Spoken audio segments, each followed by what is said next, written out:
Hey everyone, welcome to the channel. Glad you're back. I'm joined here by a good friend of mine named Cody Packer. Cody calls New Zealand home and the US home. He's a filmmaker, but I'll go ahead and kind of let you, Cody, say hi and let everybody know a little bit about yourself. Yeah, hi everyone. Really excited to be here with my buddy Nick, talking all things stuttering. Like you said, I'm Cody. I make films and commercials for a living. I'm a person who stutters, proud person that stutters actually. And yeah, I'm back home in New Zealand right now, kind of temporarily during the whole COVID thing. But yeah, live in Los Angeles, where I'm a member of an NSA chapter there.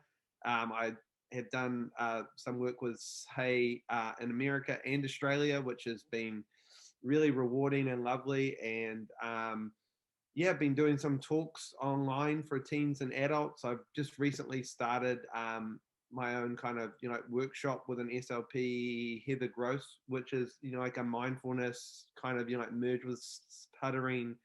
Let's call it an exploration. It's not really like a workshop. We're not really teaching anything. We're just creating a space.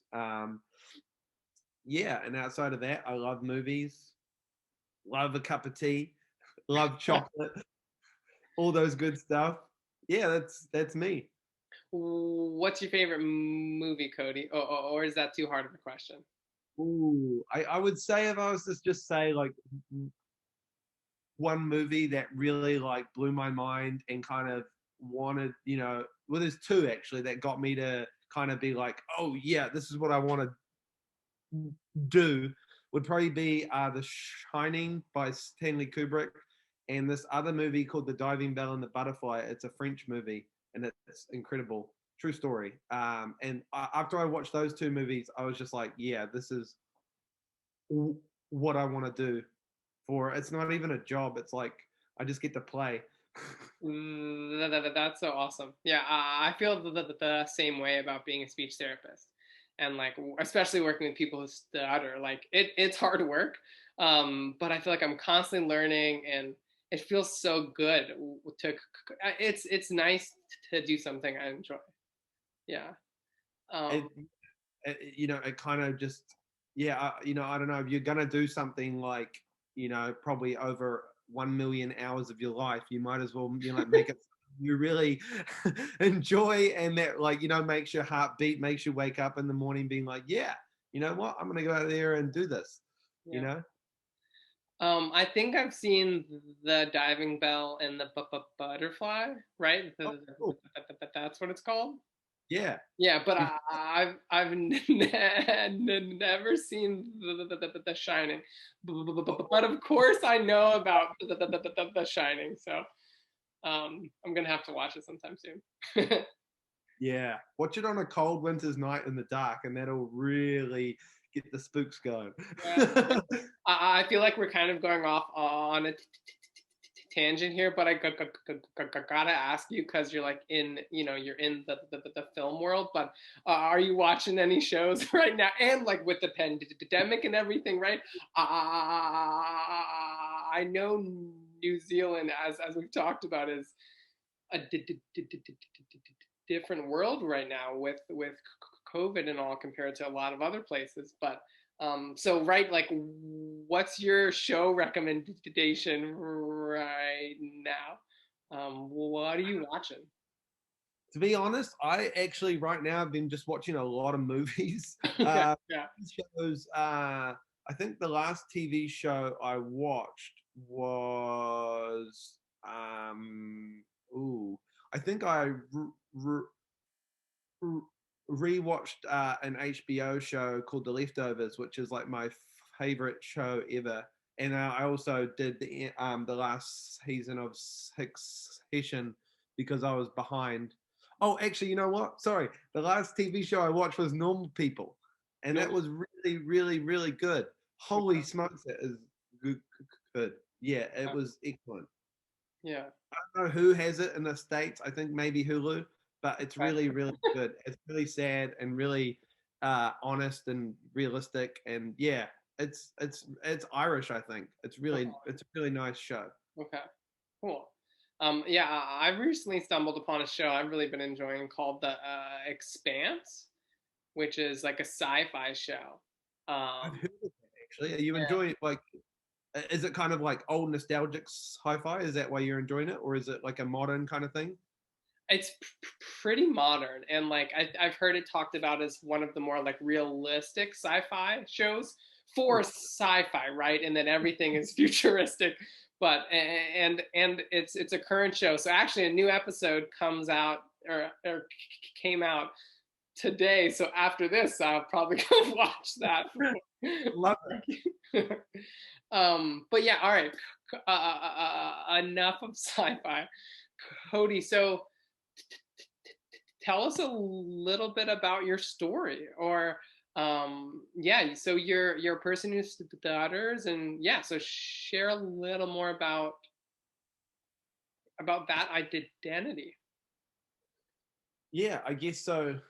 Um, a little about probably a bit where I came from is like, growing up as a young kid who stuttered. I think I was like one of the teenagers that was kind of like very stubborn and in denial about like having a stutter. I was pretty good at hiding it. Like a lot of my friends, since I've like been more open about it in the last few years, they just like, oh, I had no idea. I had no idea. You don't stutter. And I was like, oh, yeah, I do. But I was just really good at hiding it. And I did a lot of speech therapy when I was younger. I went to like a Maguire workshop in Australia at the age of like 13. And just my personal experience, did not really enjoy it, didn't get a lot out of it. In fact, I think it really kind of made me a little intimidated and scared to be like open about my stutter in a public space, because I think kind of going to an environment like that when I wasn't maybe ready, I think it came with a lot of like, oh, you left after 3 days and you're no different, so that's it, you're done, like it's never going to get better for you. And they said that like we could change you and we could make you better. And so that really, I think, put me in a bit of a shell for a bit. And then it wasn't until flash forward maybe 15 years, when I started to write a script about my childhood with a stutter, like a movie script. And I was just going through some big, like life transitions. I was, I just lost my job. I just had a divorce, and then all of a sudden, I had a chance to apply to Camp Hey as like a volunteer. I was actually speaking about some research for my film with Katie Gore in Chicago, and she was like, "Oh, you have to go to this camp. You just got to go. Like, this would be great for your movie and great for you as a person who stutters. Just go and apply and work there." And I was like, oh, I'm a little scared, because like last time I was in a group with people who stutter, it was the kind of a bad experience. Mm-hmm. So I went there. I kept getting bugged by Travis. He's like, come, come, come. And I was just at a stage after losing my job and, splitting with my wife at the time. I was like, just not really ready to do stuff like that. But he kept saying, just please, just come. Like, we come be a videographer, come and, it'll be fun. And I was just like, okay. And yeah, it just, that kind of definitely changed my life. And that's where I met like you and a lot of other friends now in the community. And yeah, I guess it just opened my eyes to the fact that like one experience, like doesn't, like define, I guess, an entire community or an entire experience with stuttering. And I was just opened up to this whole new model of, I guess, a lens of looking at my stutter, where in the past I was very like scared to express that part of myself, and where at camp it's encouraged to just let that part of yourself just be and run wild with it, and just don't care. No one here cares if it takes you 10 minutes to say what you want to say. or if it takes you a minute, it's cool. Just speak how you want to speak. And I guess I never really got that permission before from a community. Yeah. And I never got that permission from myself, I don't think. So I think it was just this really big, like, aha moment where I was just like, oh, I don't have to hide from this anymore. It's because it's not, obviously hasn't been helping me. Um, and yeah, I had some really intensely, should we say, spiritual experiences at that camp where um, it was a lot of like, I don't know, this is getting a bit spiritual, but like reconciliation with like, um, like the inner child inside me and stuff like that. Like, it was just very like, I met him on the last night, like by the bonfire, my 8-year-old self. It was just this crazy experience. And it was just like, yeah, I think the overall message I got that, like, you don't have to be scared anymore from him. Just having a stutter is okay. It's cool, like, Yeah. don't worry about it. And that's, I guess, what the whole camp reflected back to me, and like having a space like that, I think fully transformed me. And I left that camp a totally new person, being like, okay, like I want to be a part of this community. There's cool people. There's an amazing message, and like it just gave me a lot of energy. I think like that I hadn't had for a while with my stutter, which was really cool, actually. So yeah, that's kind of a bit about my journey. It's been a bit of a like a up and down, but I think I've learned a lot from other people as well along the way. Even the kids at camp, you guys, SLPs, just everyone collectively coming together with an intention of like acceptance and love. Like I just hadn't, I guess, experienced that before. So that was really cool. Yeah. Wow. Yeah. You hit on so many things there that I just want to ask you and talk about more.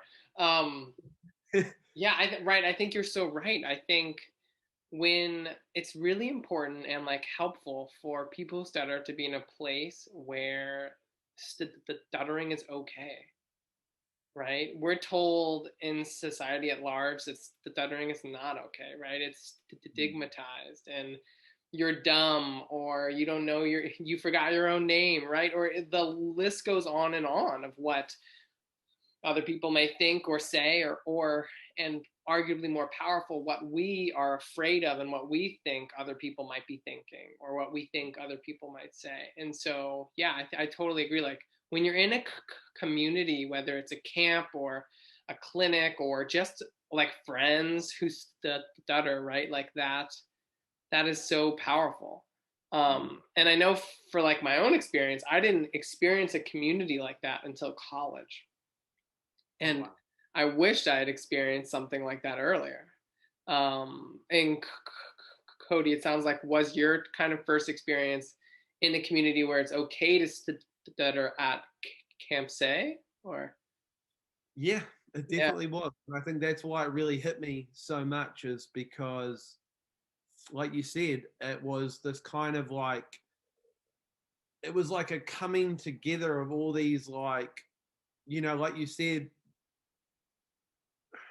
like I'm just trying to put this to words, I guess, is like a large part of it, I guess, my whole life is I had put a lot of attention on what other people had reflected back to me, whether it had been in the way of bullying or asking me, did you forget your name and this and that kind of stuff.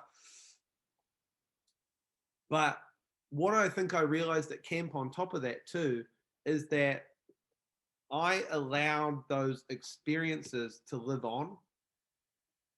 Like I perpetuated them on a daily basis, and kind of I copy and pasted them through no fault of my own.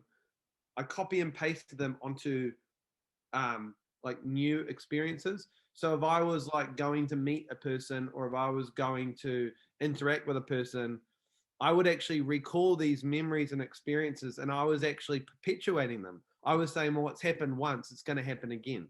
yeah, I think what the Camp Hay environment did to me is it realized like, yes, other people do reflect ignorance, lack of awareness, and, quite often, sometimes just, you know, can be rude and hurtful. like whether that comes from a place of being uncomfortable or just not knowing. Hmm. But I think what I learned at camp as well is that like a big part of what had happened over the last 10, 12 years before that was also my own doing. Like I was holding my own self prisoner to experiences that had happened and that had done, but I was just like letting them, like affect my confidence, the way I interacted with people, like creating fear that, oh, it's going to happen again, you know? So I think it was just this big, like kind of all coming together where I realized yeah, I just kind of had to get out of my own way, and that also just give yourself, like let yourself off the hook and just speak however you want to speak. Like stop, like I guess, like being so scared to speak because the only one that is creating that fear is you. And I think at camp it was this lovely space where it was just like just let it all go, and then I could see what was on the other side of that, and it was just like freedom and acceptance. So it was a whole nother way of like approaching it. It was just entirely different than what I'd ever experienced before. So yeah, that's why I'm like you said, like those spaces are really important because they let kids or anyone of any age just drop all the fear and just come into like, well, this is just who I am, and that's totally cool. Just let it out. Don't hide parts of yourself. And I think that was a real first for me. So that was really cool. Yeah. And I wanted to, so you were talking about like, right, copying and pasting like past experiences. Maybe you're talking about like negative experiences you've had, and um, and I think that's really interesting, right? I guess I want to mention that that is like, at least when I've been working with people, right, in speech therapy, it's super natural, right? It's natural and logical when we're someone who stutters and we go out and for me it was ordering at Subway. I want to order at Subway. I want to get the veggie patty sandwich, but I know when I go to say veggie patty, I get totally stuck. And now I don't want to go to Subway anymore, or I'm going to order something else, right? And so, but I'm doing that because I'm trying to protect myself from the guilt or shame that might come up when that person is making the sandwich. Then suddenly something's happening, right? Like something unusual is happening.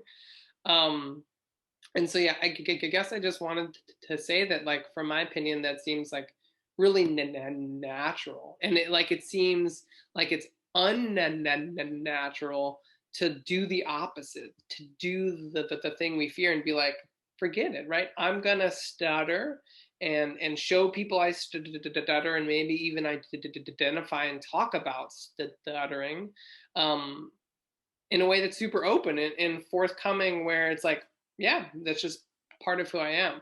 But like I think you were saying, like that's so important, towards being ourselves. Yeah. Yeah, I think it just gives you that space where you don't feel like you're hiding. Hmm. I think that's the really crippling part of it for me is that like where you actually deny your, it's a weird saying, but you're denying yourself the ability to be your true self. You know what I mean?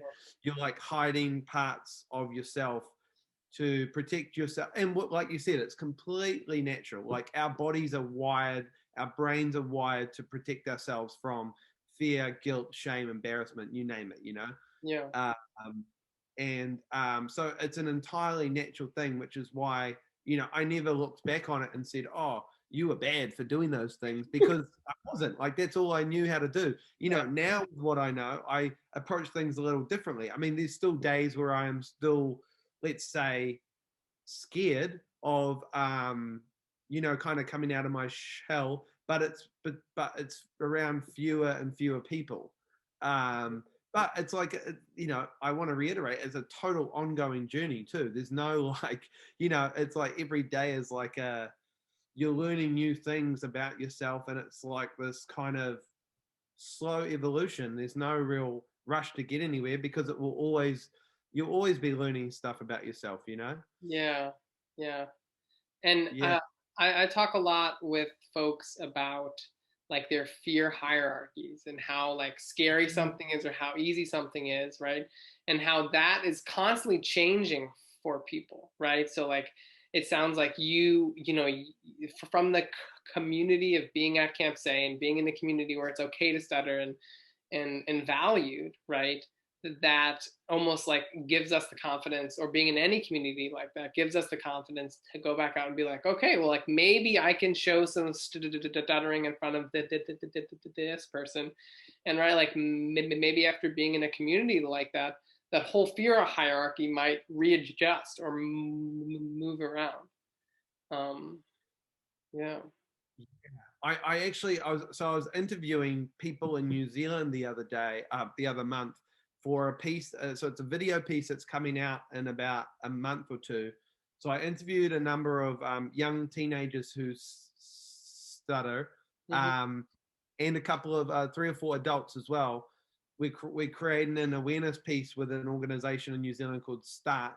It's the only really stuttering organization in New Zealand, and I got the privilege to direct it. It was amazing. I got to meet all these new people and just ask them questions about school with stuttering and what you want teachers to know about stuttering, because that's a big part of like the educational resource we're making. So any kids in classes know, um, so like the teachers can watch and say, oh, here's what's difficult about kind of school and classes for people. And there's like all these different kids had different opinions on what the school experience was like.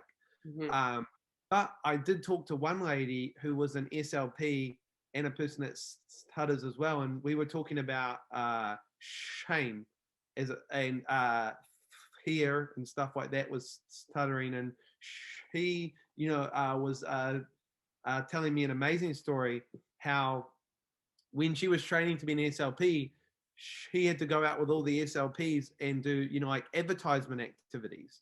And she said, oh no, like I was getting asked to do the one thing that I was constantly avoiding. And she's like, but if I want to be an SLP, I have to understand this. But she was like, the way I framed it to myself is I want to understand this as an SLP before a person that stutters, because it was like hard for her to wrap her head around.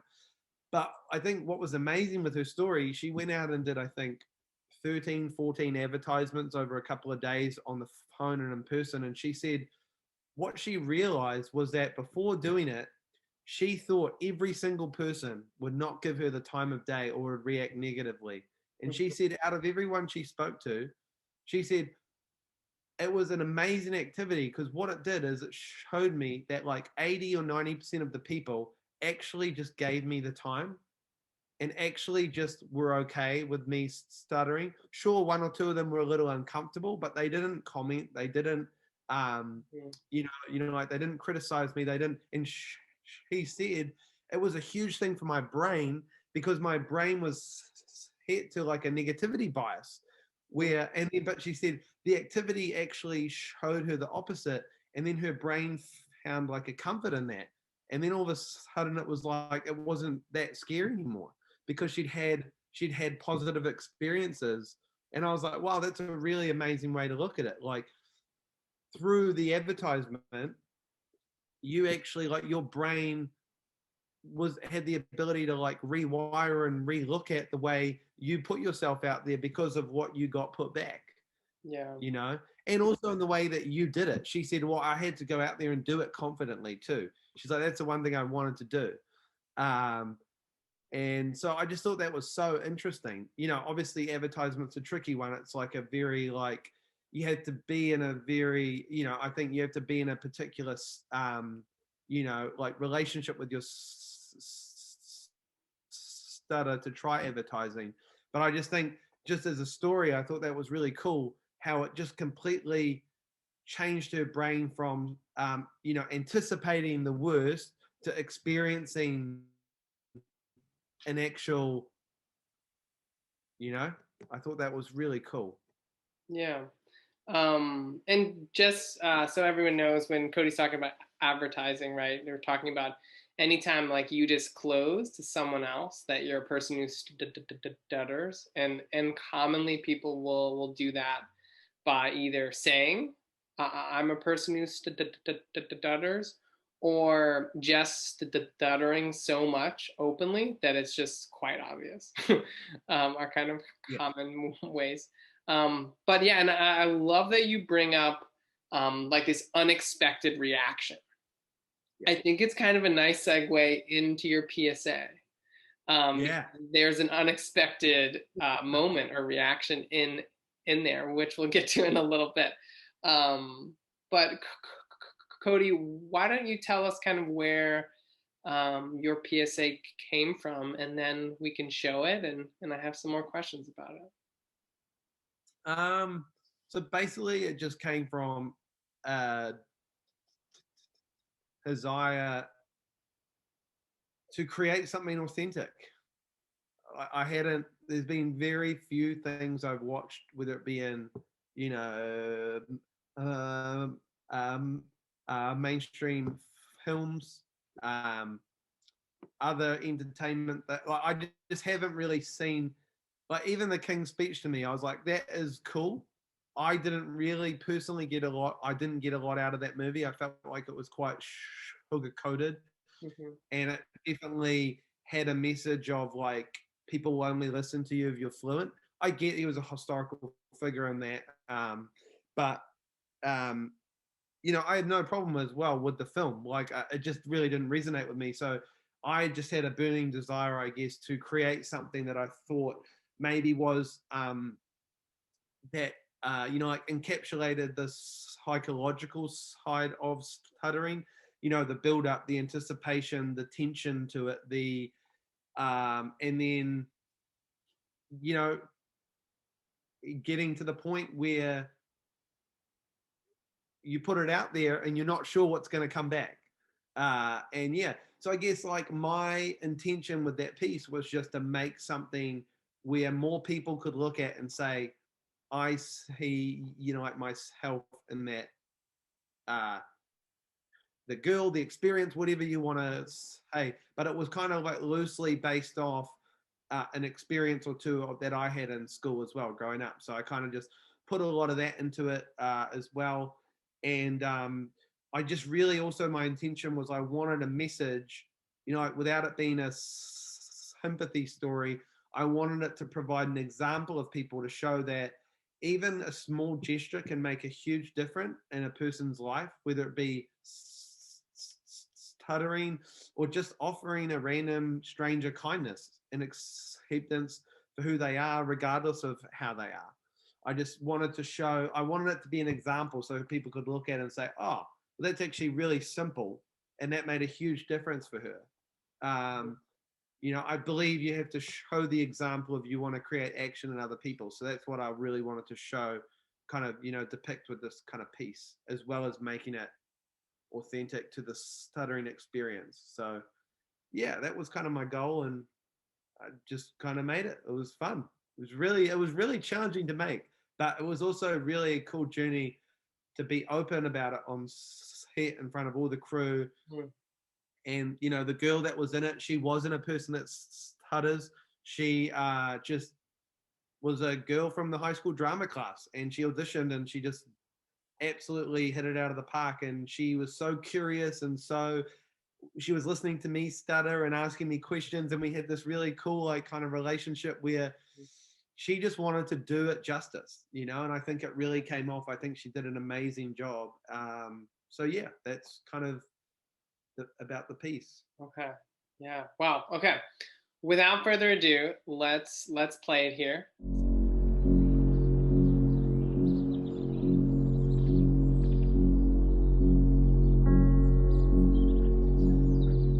I am brave, I am confident. Speaking comes easy to me. Okay, one more time. I am brave, I am confident. Speaking comes easy to me. You're gonna be just fine. I know it. Okay? Love you. Welcome back. I am Mr. Douglas, for those of you who don't know me. Since we do have some new faces this year, I wanted to get started by going around the room and introduce ourselves. Let's get started right here. Hi, my name is Hannah, and I'm really excited to be here. Hi, Hannah. Hey, my name's Tanner, and it's quite nice to meet all of you. Hi, Tanner.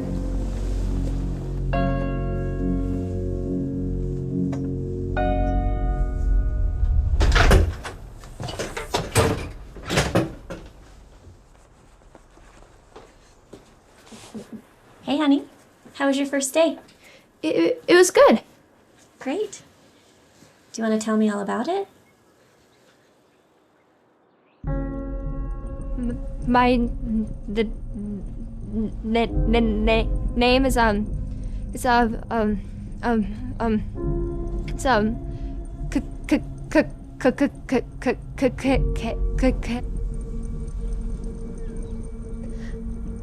I stuttered at school today. Ayla? Hi, Ayla. And for once, no one laughed at me.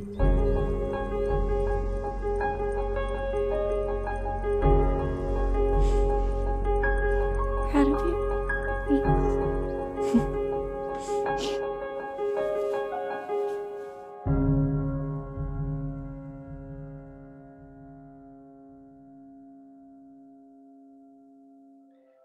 It would have been a great Kleenex commercial. Yeah. It was going to be, and then it kind of like, yeah, that's a good story actually. It was gonna be a spec commercial for Kleenex, and then we kind of was like, I was kind of like, why don't we do it for Awareness Week and make it a big push for an actual good cause? Like, I don't know if Kleenex is even gonna care about it, you know. Yeah. I know people will care about it for Awareness Week, so it was just a late call to switch it. But yeah, that's what it was, Kleenex tissues on the bed at the end, because it was originally going to be a Kleenex spot. Yeah, that's so funny. I think you made the right choice, right? I feel like every time I watch it, it has an impact on me and like brings up emotions. And yeah, there's so much to talk about. Like oh my goodness, like where to start? I feel, first of all, like I love the unexpected reaction, right? So I expected that when you cut from her at home to back at school stuttering, I expected, I don't know. Well, first of all, I think about all the times I've stuttered myself in school and how sad I felt about those moments and how embarrassed I felt. And I imagine you can probably relate to certain experiences in your own life, and a lot of folks who stutter can. But her reaction is positive in praising her peers' reaction, that they didn't laugh but listened to what she was saying. And so earlier when you were talking about like giving an example of how people should react or should listen, is that what you were talking about? Yeah, and I feel you on the pain thing, because that originally the script was that they laughed at her. This is the funny thing. The original script that I wrote, obviously from experience, little sniggers. It wasn't like an eruption of laughter. It's those quiet little sniggers you hear in the background. People trying to, and then they're just whispering, and that's what I'd experienced. And then the guy that I was working on this with, who's not a person who stutters, he said, that's all good and well, totally hear your experience, but what's that going to leave people with? Mm-hmm. Like, she goes home and cries to her mum. Like, what he says, like, what do you like want us to do? And I thought, okay, that's actually a really good question. Mm-hmm. Like, and then he was like, there has to be another ending. I know it's not what happened to you, but what would you maybe like to happen? Like, what would you, and like, that's when I started thinking, you're right here. There's some real merit in be the example. Show what you want, like put out there what you want people to know and the example to be.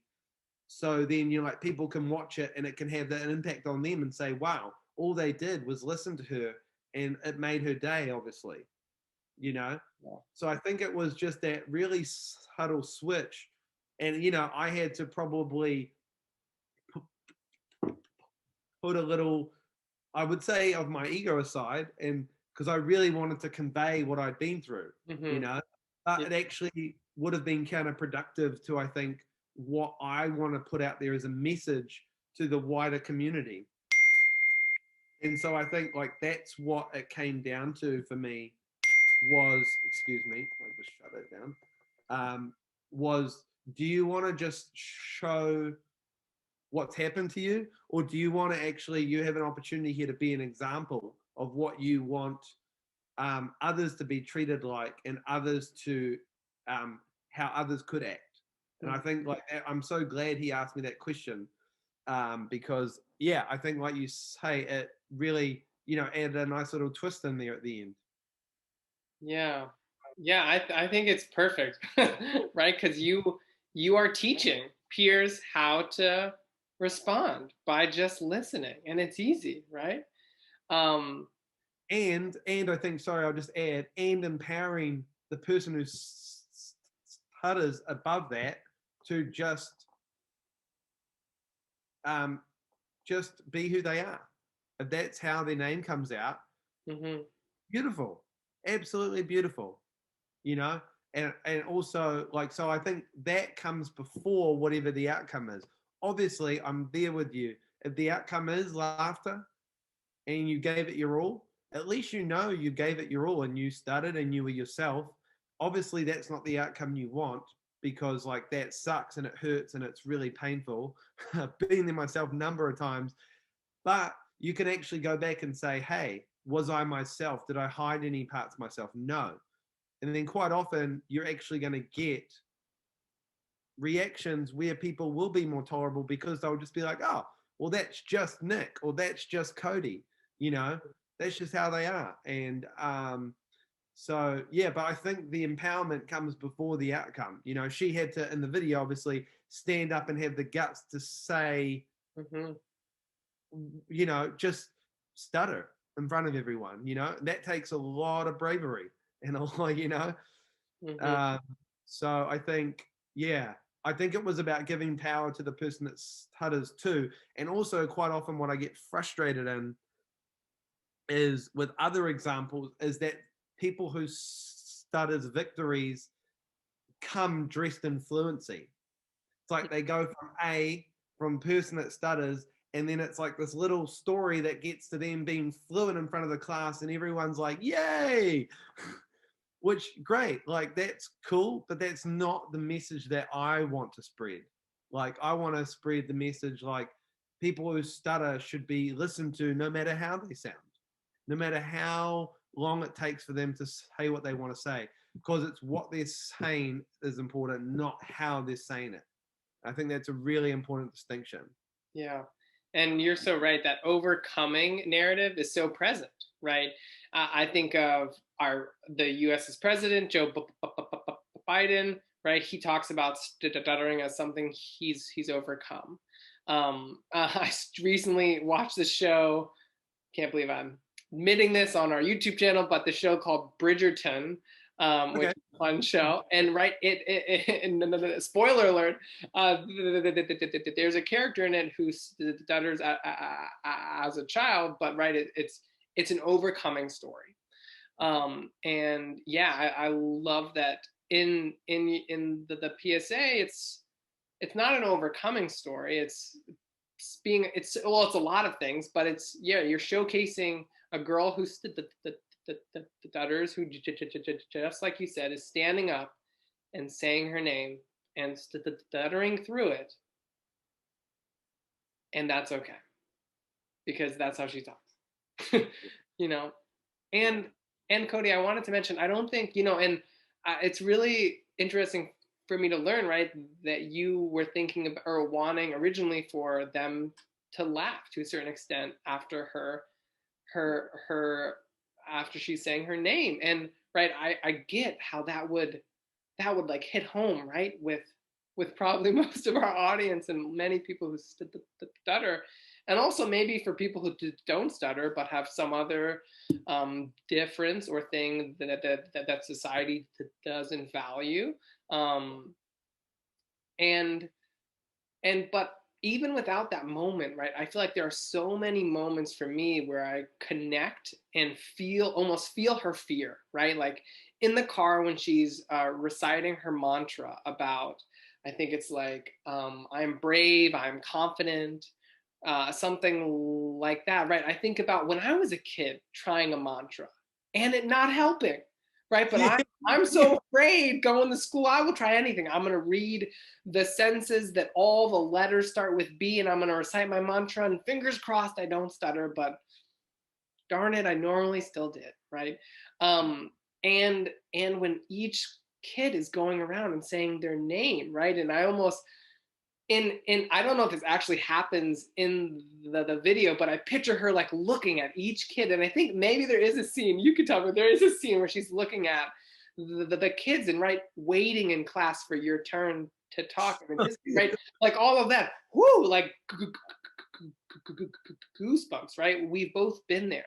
And so yeah, I feel like even though you didn't have the laughter scene as the ending, I feel like that fear and that experience was still very, at least like, stimulated in the audience, or I imagine it was. Yeah. Also, yeah, I got like a lot of comments that like, from people that saying like, oh, I didn't know it weighed on your mind that much. I thought it was just a in the moment thing.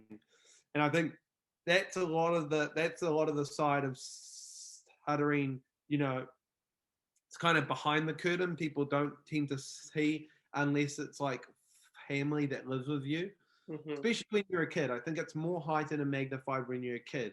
Obviously, still with adults too, but probably in different ways. But I think I got some comments that people said, "Oh, wow, you really like wake up and you're scared to go to school and this and that." Yeah, of course. Like, particularly when you're going to be called on to say your name, and not only are you making a first impression, but people's eyes are on you. It's quiet. It's all the spotlight is on you. That makes your hair stands up. That makes you sweat. That makes you nervous. That makes you sleepless. That name what it does to you. And then there's a laundry list of things. Yeah. So I guess I wanted to show that side of it too. So I guess it was clear that how much of a psychological, I guess, aspect component stuttering has to it too. It's not just the physical, kind of manifestation you see in the moment in the classroom. There's like a number of points, a number of moments, a number of,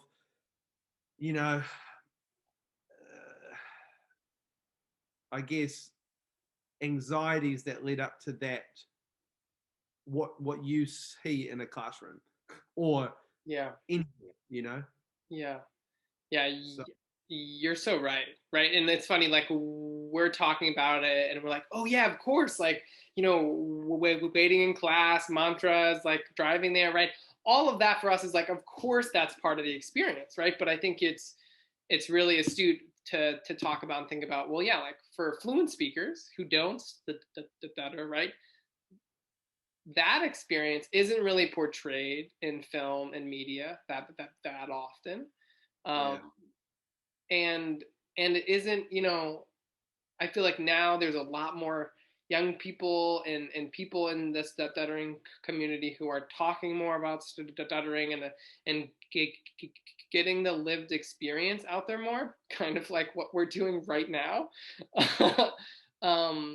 But I feel like that's kind of a newer trend, a newer thing happening, but so important for people who aren't living that experience right now. Yeah.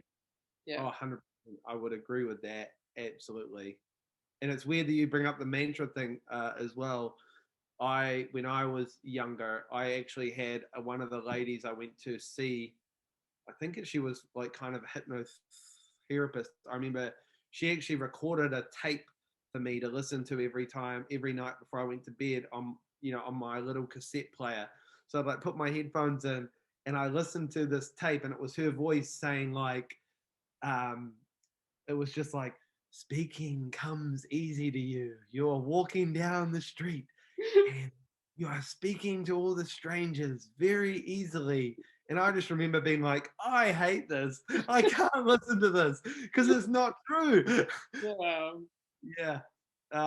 And I get it. It was meant to be a visualization exercise and, intentions, manifestations, and this. But it actually doesn't, for me, it didn't actually acknowledge the deeper feelings, what I was feeling underneath it all, that was driving, my behavioral adaptations and my anxieties and fears. It just completely kind of pushed that to the side and just saying, let's just do this. So I feel like that's like where there was a bit of a disconnect for me, and just being a stubborn young teenager being like, this is so not cool. Like listening to an old lady's voice on a tape. Yeah, the intentions were all there. She had a heart of gold, but it just did not work for me. Yeah, no, I had a similar experience, and I know we're kind of talking down here on speech therapy, but everyone please know there are great speech therapists are there. There are people out there doing good work and stuttering. But yeah, no, I had it, but I think also, right, there's also a lot of misinformation out there, and there's just a lack of information out there for therapists in working with people who stutter. But I had a similar experience, or I had a yeah, I've had similar experiences, but I had one therapist I worked with who I remember sitting down with them, and they I was having a really hard time, and all they did was kind of acknowledge like how much of a hard time I was having, and we talked about like who I was and everything I was involved in, and kind of painted the picture of who I was, that I was an athlete, that I was working hard in school. I'd like to skateboard. I stuttered, right? And that conversation was so much more powerful for me than any tool I tried using, or strategy, right, or mantra, right? And I think in that moment the therapist was just acknowledging my experience with something I was struggling with, right? And it sounds like that was kind of similar with that mantra. It's saying, oh, I'm talking with all the strangers. No, you're not talking with all the strangers. Your kid is stutters. That's hard. When you stutter, it's trickier. And yeah, so I yeah. Yes. Yeah, so like, how did that feel to you? I guess kind of getting acknowledged in that way, and I guess like what like did you learn from that maybe you've applied to like like the way you interact with speech therapy clients? Yeah, well, I don't know. I don't know if I'm going to answer your question exactly, but it makes me think back to your video, right? And the importance of acknowledging the elephant in the room and being a part of a community where you can talk about it, right? I love how she comes home and she's emotional, and she's talking about it, and she's sharing with her mom, right? She's not alone about what's happened.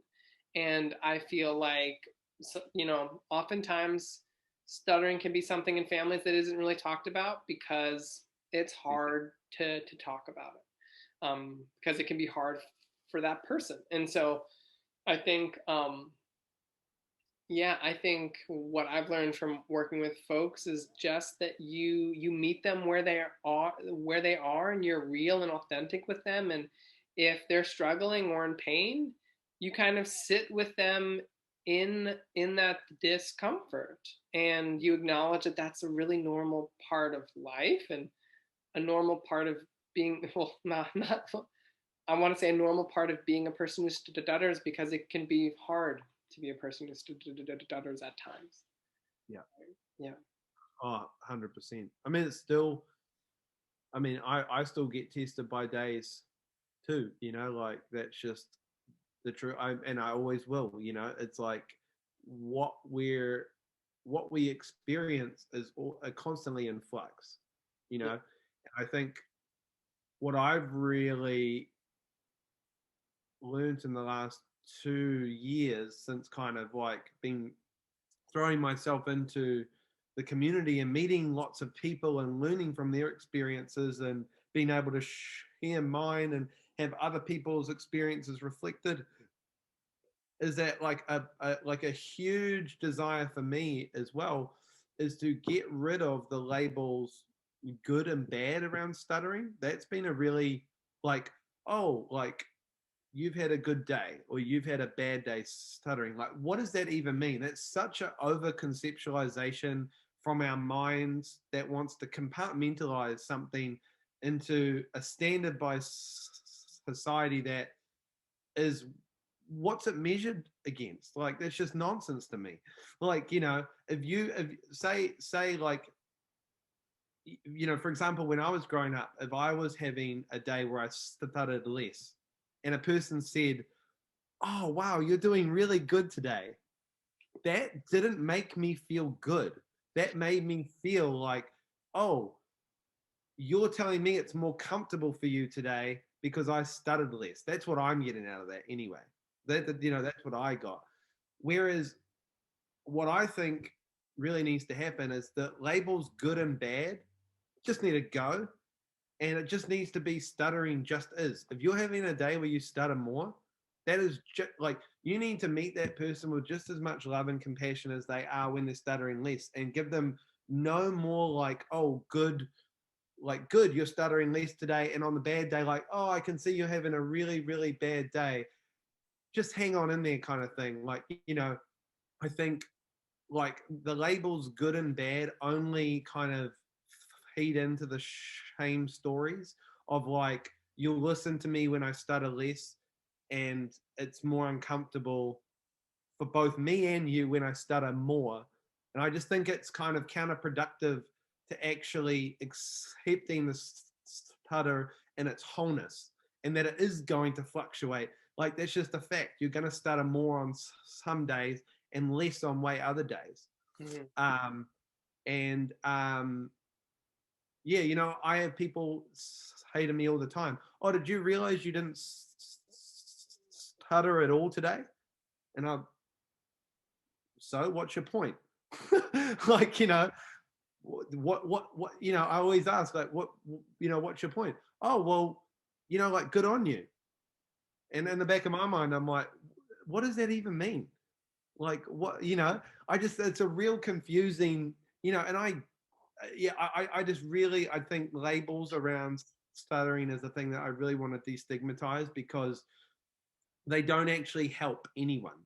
I just think they're nonsense. Like, why does a stutter need to be good or bad? Why can't it just be a stutter? You know, like, we don't say like, oh, you know, like, good job crossing the road today, you didn't trip up. You know?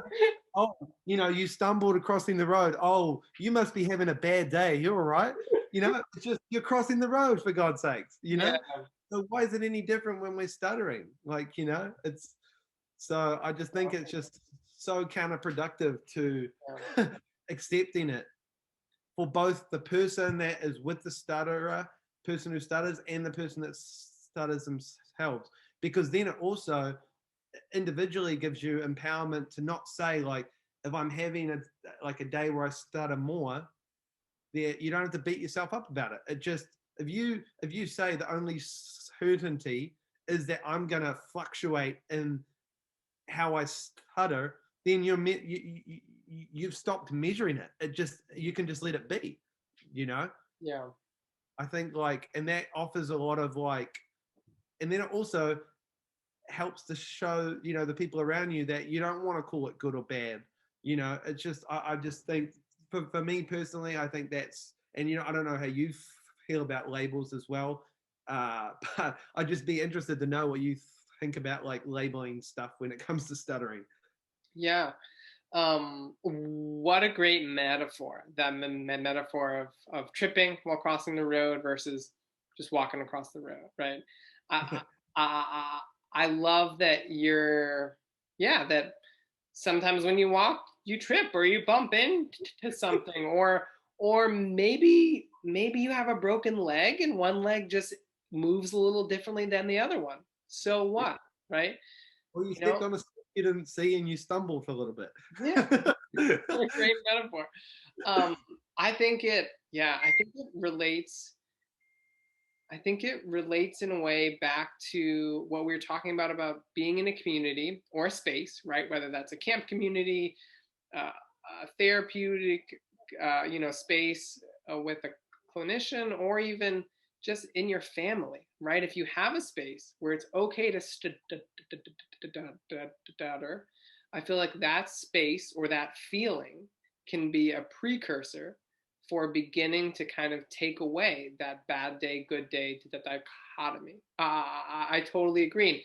In my own experience, I've experienced that, and I kind of view it as like a therapy milestone, right? When a client or someone who's working on dealing with their stuttering reaches a place where they no longer judge the value of their day on their fluency. And I think that's so helpful, right? Because if every time you stutter or you stutter and struggle, right, or you stutter and you don't like it, if that's a bad day, then you're going to have a lot of bad days, right? Because stuttering is variable, and it seems like if you're an adult who stutters, you're probably going to have some disfluency in your speech for the rest of your life, probably. Yeah. And so, right, it's so much more helpful if every time you stutter, it isn't a bad thing. It just makes life easier, right? Because then whether you have a good day or a bad day can be judged on things that are normally qualified good days or bad days, right? Like how all those meetings at work went, or how your birthday party was, right? Or maybe, yeah. Was I myself? Did I? Was I? Yeah. What was I myself? Was I authentic? Right? Did something really scary happen while I was driving to work? Right? Yeah. Where you have a good day and bad day based off of things that I'm at a loss of words for like things that don't include stuttering. Yeah. Because we're probably going to stutter regardless. We will stutter regardless. Yeah, to a certain extent. 100%. I think that's really beautifully put. And I think what you said as well about how starting small with the community can help as well, even in the realms of your own home. The language and the, I guess, like to parents out there as well. I don't know if any parents watch this, but like I would say that's a great message. Like having a space where it's safe and like non-judgmental to talk about stuttering in the walls of a home, and like there'd be no pressure to talk fast or fluent or whatever like that can create the space for a person that stutters to just try and drop the pressure of pressuring themselves to be anything they're not, and I think the community aspects can grow from there. And I'd always say as well, like it's important to love a person that stutters as much when they're having a day where they stutter more versus it, and on a day they stutter less. Like you should love them equally on both days, because it's each day is a part of the overall experience. It's just the experience, it's not black or white. And I think you're so right what you said, the community aspect can so easily start in the home as well. Even just having a space to come back from school and say, man, it took me a minute and a half to say my name today in class, but I felt really good about it and no one actually cared, and to have a person just to say, well, that's really cool, like you should do that more, or how did that feel to stand in your power, or what, talk about it, yeah. And because then it's not putting so much emphasis on the outcome, but saying like regardless of the outcome, like you did what you wanted to do, Yeah. And praising, right? Praising, oh, that's awesome that you shared, even when you were feeling nervous. Or, Yeah. right, that's awesome that you shared so much and everything you were thinking, right? You're praising them sharing and being themselves, right? And share, you're praising their content and not like, oh, did it come out fluently, right? Oh, you were so fluent, that's so great, right? That's not helpful. um, 100%. and you 100%. know, you could argue can even be harmful, because if we're praising that, then we're also at the same time, in a way, reinforcing that when they're not fluent, that's a failure. Yeah. Yeah. 100%. Yeah. I would agree with that wholeheartedly as well. Yeah. Yeah. um let's let's close it up here. Let's wrap it up here. um Cool. so tell me, Cody, looking towards the future, right?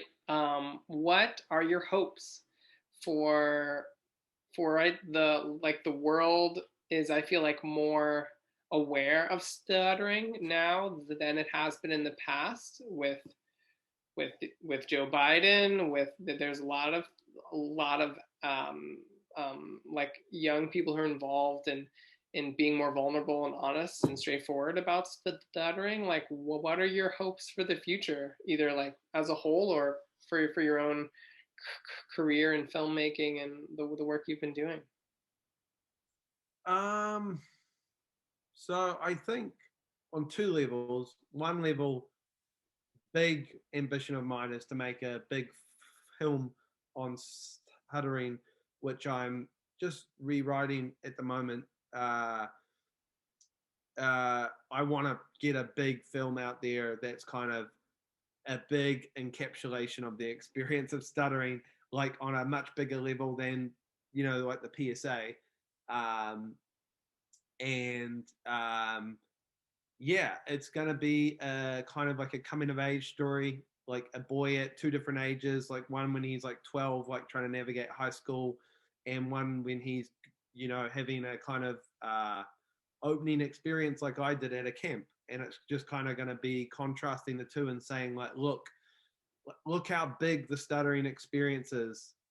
It can be really hard, it can be really funny, it can be really painful, it can be really liberating. And I think all of them can coexist and be true all at once, because I think they are. And I think that's the kind of film that I want to put out there, again, with a big message of like, it's quite a spiritual film now, because obviously some stuff that happened to me was kind of spiritual. But like the main message I want to put out there with that is that um, just be yourself no matter what, because like you're a gift to the world, and if you hold that back, you're not only doing a disservice to the world, you're doing a disservice to yourself. So that's kind of the overall, like bigger message, with the stuttering element of it being that like an evolution can be internal. It doesn't have to be external with the voice. It can be just a reframing of how you look at um, what maybe I viewed as a hindrance to now that I view as like a gift. Mm-hmm. And what that evolution looks like as well. It can be messy. It can be very hard. It can be confronting, painful, happy. It can be all those things. So yeah, that's one of my big ambitions, is to get that film made, because I think it'll be, as a kid, I would have wanted to look up at a screen and be like, wow, like that's me. And I think Yeah. really not a film, I feel like, in terms of like, like a mainstream thing where people can look at in the community and say like, that represents what the stuttering experience is in its wholeness. Yeah. So that's a big goal of mine. And then also outside of that, um, look, I'm just going to be trying to keep running spaces and groups where people can come and talk and meet other people that stutter. Because I think in the last couple of years, I've realized that in itself just talking to people that stutter and hearing other people that stutter talk in a community environment, that's healing in and of itself. Like, you don't really need to do anything. You just need to bring the people together and the magic just happens, you know? Yeah. So outside, you know, like my mindful stuttering, you know, you know, kind of journey workshop thing, I want to start up a group in New Zealand for teens and adults. There's no real community groups over here. So I'm going to start them on Zoom in the, you know, like in the next few months to start a community aspect over here. Because I felt very isolated as a kid over here. There was no real stuff like that. So, you know, now I know how powerful it is. Like, I really want to help start that up because, you know, those spaces, like you say, are so beautiful and useful for just people to go and express themselves. Yeah. And then I think my overall hope for the future of stuttering is, I think just, you know, like more than anything, I think everyone just keep putting out their message, because like the more awareness and the more consciousness we kind of bring to stuttering in our own unique ways, the more perspectives we get to see on the stuttering experience and the world gets to see on the stuttering experience. And I think, yeah, I think like everyone's got a different view on it. And I think like people have amazing stories. And I think the more we share them in spaces, the more it'll inspire other people to share. And, you know, just naturally, we're just going to create this huge kind of ball of energy that's awareness that just kind of like expands, you know? Mm-hmm. And I think like, yeah, and I think just for everyone to just keep, you know, like meeting each other where they're at, because, you know, everyone is at a different stage. And I think that's the coolest part of the whole thing, is that, you know, so yeah, I guess I just hope the future is unified in the stuttering community. You know, yeah, I guess that's my wish. Yeah, we're all on the same team. Yeah. Yeah, 100%, 100%. Yeah. Do you have any like anything for the future of stuttering, like in your mind, that you like aspirations or wishes or like? Yeah, I think honestly, and you can help me with this. Yeah. I think I would love to see in the media a portrayal of, or real, right, like in the media, real life or fictional, but like see someone who is successful and who stutters and is not using an overcome narrative, right? Or, you know, I think that would be so valuable to see and for that to be out there. And, you know, fingers crossed for your movie. I hope it sounds like that could be the answer to my hope. Right, because I think it's really valuable, because I think there are so many people out there who stutter, who I think are there, right? They don't feel like they've overcome their stuttering. I don't feel like I've overcome my experience with stuttering. I think it's a spectrum, right? And I don't think I necessarily like have to one day completely overcome stuttering. I think I'd love for it to continue to shrink on my problem list, continue to get lower and lower, where it's not something I really think about. But yeah, I think that'd be valuable to have more of that kind of story out in the world. So Yeah, I would love nothing more than to see a person get interviewed on TV and just stutter. Like the person that stutters to just be interviewed on a TV show or on the news and just rock it, stutter. yeah. And that's why I think so many people connected with the Braden Harrington speech, because he just did it. He was just himself, and people were just like, man, that kid just unashamedly was his authentic self. Yeah. Well, so maybe you're gonna have to make sure this movie is real good, so you get real famous after it, and you can do some interviews, and you can be that guy. I definitely promise you, if the movie does get made and gets famous, I will do that. Okay. Awesome. Because I've already promised myself that as well. Awesome. Well, Cody, I want to say thank you so much for taking the time out of your day to talk, and yeah, I really enjoyed talking with you, and yeah, learning more about Thanks you. for having me, and I've really enjoyed this time with you too. Just like kind of just having some back and forth about everything stuttering. It's always fun, and even more fun to do it with a friend.